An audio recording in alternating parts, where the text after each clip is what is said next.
नमस्कार, मैं हूं संतोष पाठक और स्वागत करता हूं आपका अपने YouTube प्लेटफॉर्म पर। क्या देश के प्रधानमंत्री नरेंद्र मोदी के विदाई की बेला आ गई है?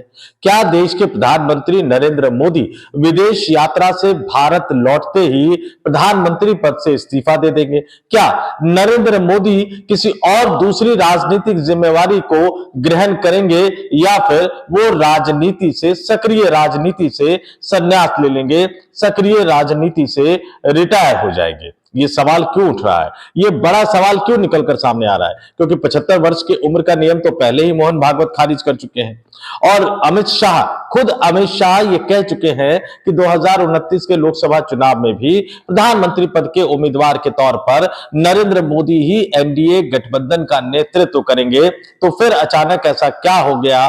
फिर अचानक इस तरह की खबरें क्यों हवा में उड़ने लग गई कि नरेंद्र मोदी देश के प्रधानमंत्री पद से इस्तीफा देने जा रहे हैं, नरेंद्र मोदी देश के प्रधानमंत्री पद से हटने जा रहे हैं, देश के प्रधानमंत्री पद से नरेंद्र मोदी की विदाई होने जा रही है? आखिर ये खबर क्यों निकलकर सामने आ रहा है? आखिर क्यों एक बार फिर से भारत की राजनीति में यह खबर गर्म होती हुई नजर आ रही है कि प्रधानमंत्री नरेंद्र मोदी अब पीएम के पद से यानी प्रधानमंत्री के पद से हट सकते हैं?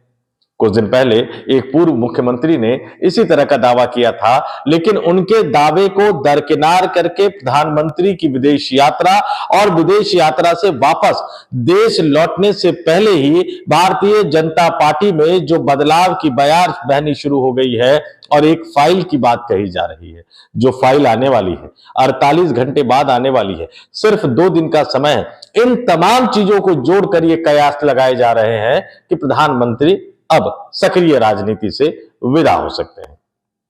क्या है इस खबर की सच्चाई? आखिर वो फाइल कौन सी है? मोदी के सक्रिय होने में अब कौन सा क्वेश्चन मार्क लग गया है, या अमित शाह की जरूरत से ज्यादा सक्रियता अब इस तरह के सवालों को जन्म दे रही है? किसने चुना भारतीय जनता पार्टी का नया राष्ट्रीय अध्यक्ष नितिन नवीन, और किसने, जब मैं नए राष्ट्रीय अध्यक्ष की बात करूं तो निश्चित तौर पर कार्यकारी अध्यक्ष ही मान लीजिएगा, क्योंकि पूर्णकालिक अध्यक्ष तो वो बनेंगे, लेकिन ये तय है कि पूर्णकालिक अध्यक्ष वो बनेंगे। तो किसने चुना, क्यों चुना और वो क्या करेंगे आने वाले दिनों में? क्योंकि 45 वर्ष की उम्र के व्यक्ति को कार्यकारी अध्यक्ष पद की कमान सौंपकर उनको ही पूर्णकालिक राष्ट्रीय अध्यक्ष बनाने का संकेत देकर एक तरह से भारतीय जनता पार्टी में फिलहाल 60 वर्ष की उम्र तक के नेता तो सुरक्षित है, लेकिन 60 वर्ष से ऊपर के नेताओं के सामने एक बड़ा सा क्वेश्चन मार्क लगा दिया गया है। तो नरेंद्र मोदी साहब तो 75 भी पार कर चुके हैं। तो इनसे जुड़े एक एक तथ्यों को आपके सामने रखूंगा। शुरुआत भारतीय जनता पार्टी की बदल रही राजनीति से करूंगा। उत्तर प्रदेश बीजेपी की कमान कुर्मी नेता के नाम पर पंकज चौधरी को, राष्ट्रीय अध्यक्ष कायस्थ बिरादरी से आते हैं नितिन नवीन को कमान। बिहार की कमान जिनको दी गई वो मारवाड़ी समुदाय से आते हैं। अब इसमें आप कुछ भी जोड़ सकते हैं कि भैया कायस्थ है या मारवाड़ी है, तो पश्चिम बंगाल के विधानसभा चुनाव में उसका ज्यादा फायदा उठाने की कोशिश की जाएगी। एक खबर भी निकलकर सामने आई कि एक ऑनलाइन मीटिंग हुई बीजेपी संसदीय बोर्ड में, जिसमें अध्यक्ष चुनने का फैसला कर लिया गया। यह भी बताया गया कि किसको अध्यक्ष चुना जाएगा ये सिर्फ 3 व्यक्तियों को पता था, यानी नरेंद्र मोदी साहब को, अमित शाह साहब को और BL संतोष को, और चौथे व्यक्ति वो थे जिनको अमित शाह ने फोन करके चिट्ठी टाइप करने के लिए कहा, यानी भारतीय जनता पार्टी के राष्ट्रीय महासचिव, मुख्यालय के जो इंचार्ज है, जिनके नाम से नितिन नवीन की नियुक्ति का पत्र जारी हुआ था, उन अरुण सिंह साहब को। और बताया जा रहा है पूरे पार्लियामेंट्री बोर्ड का फैसला, पूरे पार्लियामेंट्री बोर्ड की एक ऑनलाइन बैठक हुई, नरेंद्र मोदी ने ली, जिसमें उन्होंने सिर्फ कुछ गाइडलाइन पूछे, नामों पर कोई चर्चा नहीं हुई। तो अब इस फैसले के लोकतांत्रिक होने को लेकर आप कुछ भी कह सकते हैं। अमित शाह ने जो बताया, जो लेटर जारी करवाया, क्या उसमें नरेंद्र मोदी की सहमति थी या नहीं सहमति थी? और अगर नरेंद्र मोदी और अमित शाह दोनों सहमत थे तो पार्लियामेंट्री बोर्ड के तमाम सदस्यों को नाम बताया क्यों नहीं गया? और क्या इस पर राष्ट्रीय स्वयंसेवक संघ की या मोहन भागवत की सहमति थी? इन तमाम सवालों के बीच ये कहा जा रहा है कि अमित शाह अति सक्रिय हो गए हैं। वो नेताओं के ईगो को सेटिस्फाइड करके अपने व्यक्ति को सेट कर रहे हैं। यूपी में योगी आदित्यनाथ की शर्त मैं पहले ही बता चुका था कि योगी आदित्यनाथ ने एक शर्त रखी कि कुर्मी नेता, तो अमित शाह ने अपने पिटारे से कुर्मी नेता निकालकर पंकज चौधरी के तौर पर डाल दिया। राष्ट्रीय स्वयंसेवक संघ ने एक शर्त रखी कि युवा नेता होना चाहिए, दिल्ली से बाहर का होना चाहिए, दिल्ली की लॉबी से जुड़ा हुआ होना नहीं चाहिए, जिस पर किसी तरह के आरोप न लगे हो, जिनकी छवि निष्पक्ष हो। तो अमित शाह ने अपने पिटारे से नितिन नवीन को निकालकर सामने रख दिया, जिनकी उम्र 45 वर्ष यानी युवा होने पर कोई सवाल नहीं, दिल्ली की राजनीति में रहे नहीं, क्योंकि बिहार में विधायक रहे, बिहार में मंत्री रहे, तो दिल्ली की लॉबी से संपर्क होने का कोई सवाल नहीं, और इतने सालों तक मंत्री और विधायक रहने के बावजूद भी उनके ऊपर कोई दाग नहीं लगा। तो ये नाम निकालकर सामने रख दिया। अब आरएसएस विरोध करे भी तो कैसे करे, मोहन भागवत साहब विरोध करे भी तो कैसे करे, योगी आदित्यनाथ पंकज चौधरी के नाम पर विरोध करे भी तो कैसे करे। तो इनकी शर्तों को मानते हुए, इनके ईगो को सेटिस्फाइड करते हुए अमित शाह ने अपने नाम को एक तरह से आगे बढ़ा दिया।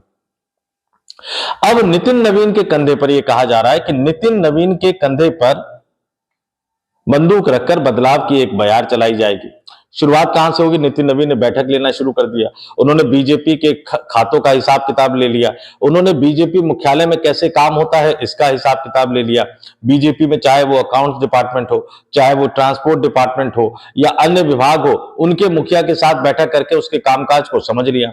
अब वो प्रवक्ताओं के साथ भी बैठक करेंगे, महासचिवों सचिवों के साथ भी बैठक करेंगे, संगठन के नेताओं के साथ भी बैठक करेंगे, संगठन के कामकाज को समझेंगे और उस संगठन को, उस विभाग को चलाने वाले व्यक्ति के कामकाज को भी समझेंगे, उनकी उम्र का भी एक तरह से वो जायजा ले लेंगे।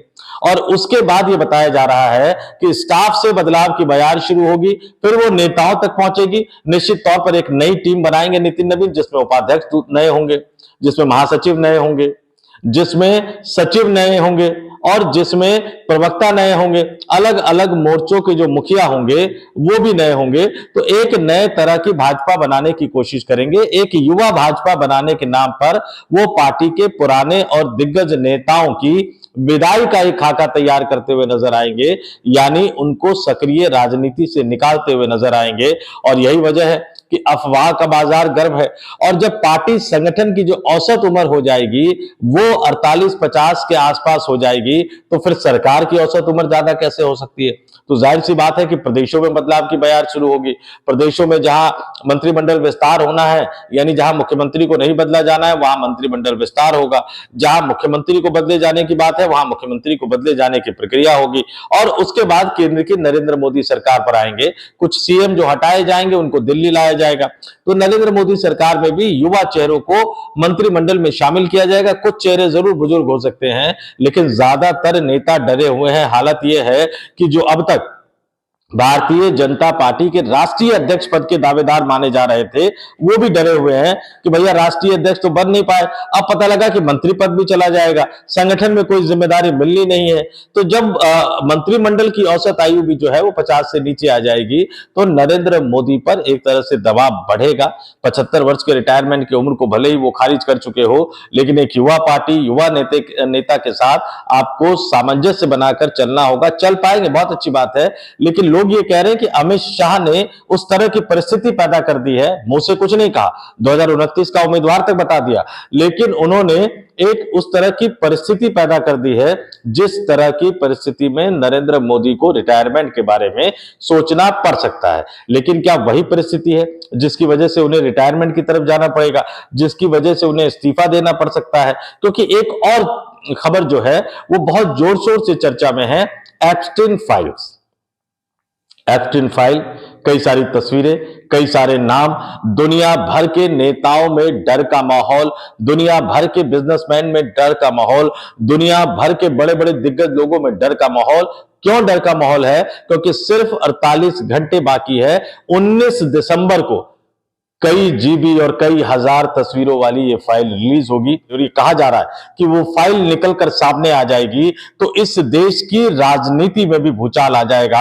हालांकि उस फाइल ने सिर्फ इस देश के नेताओं में ही नहीं, इस देश के अधिकारियों में नहीं, बल्कि दुनिया भर के कई बड़े बड़े दिग्गज नेताओं के मन में डर का माहौल पैदा कर दिया है।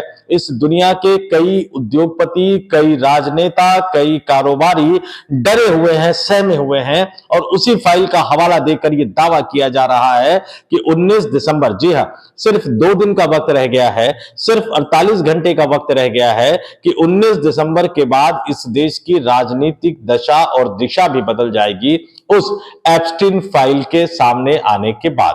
आखिर क्या है उस एप्स्टीन फाइल में, कितने जीबी की वो फाइल है और कितने हजार लोगों की फोटो उसमें, और ना जाने कैसी कैसी फोटो है, उससे इस दुनिया की राजनीति और खासतौर से इस देश की राजनीति पर क्या फर्क पड़ेगा, कैसे फर्क पड़ेगा, और क्यों उसे प्रधानमंत्री नरेंद्र मोदी के सरकार की स्थिरता और क्यों प्रधानमंत्री नरेंद्र मोदी के इस्तीफे से उसको जोड़कर देखा जा रहा है ट्रंप प्रशासन ने मजबूरी में, क्योंकि अमेरिका की संसद के दोनों सदनों ने भारी बहुमत से प्रस्ताव पारित कर दिया और उस पारित प्रस्ताव को मजबूरी में अमेरिका के राष्ट्रपति डोनाल्ड ट्रंप को मानना पड़ा।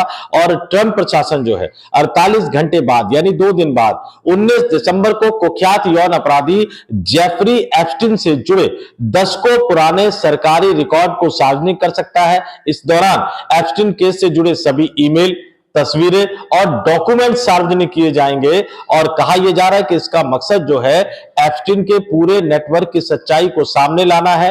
लेकिन जिस तरह से एप्स्टीन पर आरोप लगे, जिस तरह से उसमें नाबालिग लड़कियों का जिक्र हुआ, जिस तरह से यौन शोषण का जिक्र हुआ, जिसमें कई हाई प्रोफाइल लोगों का जिक्र हुआ, उनके कारनामों का जिक्र हुआ, उनसे जुड़ी तस्वीरों का जिक्र हो रहा है। यह कहा जा रहा है कि जो तस्वीरें रिलीज की जाएगी अमेरिका की सरकार की तरफ से 19 दिसंबर को, चूंकि वहां के संसद ने यह फैसला किया है, वो तस्वीरें दुनिया भर के कई ताकतवर लोगों की तस्वीरें उसमें हैं। उसमें अमेरिका के वर्तमान राष्ट्रपति का भी नाम आ रहा है, अमेरिका के कई पूर्व राष्ट्रपतियों का भी नाम आ रहा है, कई कारोबारियों का नाम आ रहा है, दुनिया के कई देशों के नेताओं और राज परिवार से जुड़े लोगों के नाम आ रहे हैं। हमारे यहां भी कई मंत्रियों के नामों का जिक्र अलग अलग संदर्भों में इस फाइल से जुड़े घटनाक्रम में किया गया है। और ऐसे में यह कहा जा रहा है कि जब 19 दिसंबर को ये पूरे एप्स्टीन फाइल का सच सामने आ जाएगा, सारे ईमेल सामने आ जाएंगे, सारे फोटो सामने आ जाएंगे, तो उसके बाद कईयों के चेहरे पर से नकाब हट जाएगा। इस देश की राजनीति जो है वो पूरी तरह से बदलती हुई नजर आएगी। फिलहाल संसद का शीतकालीन सत्र चल रहा है, लेकिन संसद के शीतकालीन सत्र के दौरान ही प्रधानमंत्री नरेंद्र मोदी भी विदेश यात्रा पर है, विपक्ष के नेता राहुल गांधी भी यात्रा पर चले गए हैं। और अब जब ये फाइल आएगी उससे पहले संसद के शीतकालीन सत्र का समापन हो चुका होगा। तो इंतजार करते हैं कि 19 दिसंबर को क्या होने वाला है, इंतजार करते हैं कि 48 घंटे में बाद जो एप्स्टीन की फाइल रिलीज होने वाली है उसमें किन किन का जिक्र होने वाला है। लेकिन मैं फिर से दोहरा रहा हूं कि प्रधानमंत्री नरेंद्र मोदी की विदाई की जो बातें कही जा रही है, प्रधानमंत्री नरेंद्र मोदी की जो इस्तीफा देने की बात कही जा रही है, उसमें कई तरह के तथ्य कहे जा रहे हैं। कोई अमित शाह की सक्रियता की बात कर रहा है, सोशल मीडिया पर कई सारे ऐसे लोग भी हैं जो 19 दिसंबर को आने वाली फाइल का जिक्र करते हुए इसका दावा कर रहे हैं। सच क्या है यह तो प्रधानमंत्री नरेंद्र मोदी के विदेश दौरे से सामने आने के बाद ही पता लगेगा। एप्स्टीन फाइल में भारत से जुड़े किन लोगों का, किन नेताओं का, किन कारोबारियों का, किन अधिकारियों का नाम है, यह तो 19 दिसंबर को ही पता लग पाएगा। और क्या वाकई प्रधानमंत्री नरेंद्र मोदी अपने पद से इस्तीफा देंगे, क्या इस्तीफा देने का समय आ गया है, यह भी आने वाले वक्त में पता लगेगा। लेकिन एक बात तो तय है कि भाजपा में नितिन नवीन के साथ ही बड़े बदलाव की शुरुआत हो गई है। और दूसरी बात उससे भी ज्यादा तय है कि नितिन नवीन हो या पंकज चौधरी हो या अलग अलग राज्यों में भाजपा की कमान जिन लोगों को मिल रही है वो सब अमित शाह के करीबी है।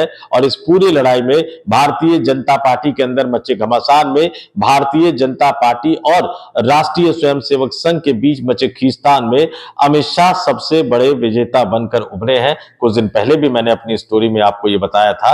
बाकी क्या होगा प्रधानमंत्री के इस्तीफे का, बाकी एप्स्टीन फाइल में क्या कुछ निकल कर आएगा, उसके लिए तो हमें इंतजार करना पड़ेगा। लेकिन जो निष्कर्ष था वो आपके सामने रख दिया। कमेंट करके जरूर बताइएगा कि आपको प्रधानमंत्री नरेंद्र मोदी के इस्तीफा देकर सक्रिय राजनीति से रिटायर हो जाने से जुड़ी खबरों पर कितना भरोसा है, एप्स्टीन फाइल को लेकर आपका क्या मानना है और अमित शाह की सक्रियता को लेकर आपका क्या मानना है। तो इस वीडियो में इतना ही। जाते जाते फिर आपसे अपील करूंगा, आग्रह करूंगा, हमारे वीडियो पसंद आए तो लाइक कर दीजिएगा, कमेंट कर दीजिएगा, शेयर कर दीजिएगा, 2-4 लोगों तक चैनल को फॉरवर्ड कर दीजिएगा ताकि वो भी सब्सक्राइब कर ले। और बाकी आप मेंबर के तौर पर हमारे चैनल को ज्वाइन करके और सुपर थैंक्स के जरिए भी हम तक अपनी जो आर्थिक सहायता है हमारी टीम तक आप पहुंचा सकते हैं। तो इस वीडियो में इतना ही। मुझे यानी संतोष पाठक को दीजिए इजाजत। नमस्कार, आभार, धन्यवाद।